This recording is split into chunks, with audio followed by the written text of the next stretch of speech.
Pentagon, the day before 9/11, Secretary of Defense Donald Rumsfeld declared war, not on foreign terrorists. The adversary is closer to home.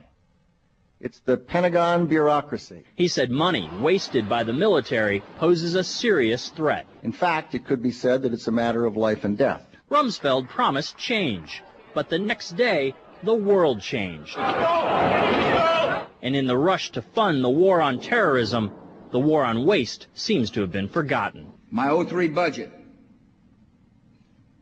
calls for more than $48 billion in new defense spending. More money for the Pentagon when its own auditors admit the military cannot account for 25% of what it already spends. According to some estimates, we cannot track $2.3 trillion in transactions. $2.3 trillion with a T.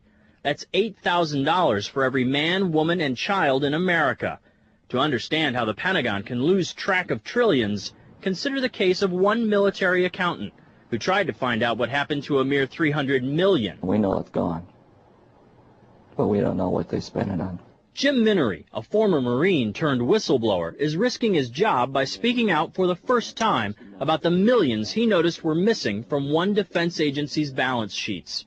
Minery tried to follow the money trail, even crisscrossing the country looking for records. The director looked at me and he says, "Why do you care about this stuff?" It took me aback, you know. My supervisor asked me why I care about doing a good job. So he was reassigned and says officials then covered up the problem by just writing it off.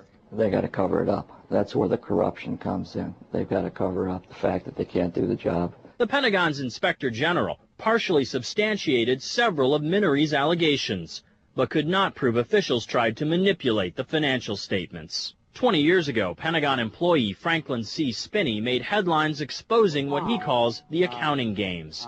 He's still there, and although he does not speak for the Pentagon, he believes the problem has gotten worse. Those numbers are pie in the sky. The books are cooked routinely year after year after year. Retired Vice Admiral Jack Shanahan commanded the Navy's Second Fleet the first time Donald Rumsfeld served as Defense Secretary. With good financial oversight, we could find $48 billion in loose change in that building without having to hit the taxpayers. In the 2.5 minutes since this report began, the Pentagon has spent nearly $2 million, and it may never know where 25% of those tax dollars went.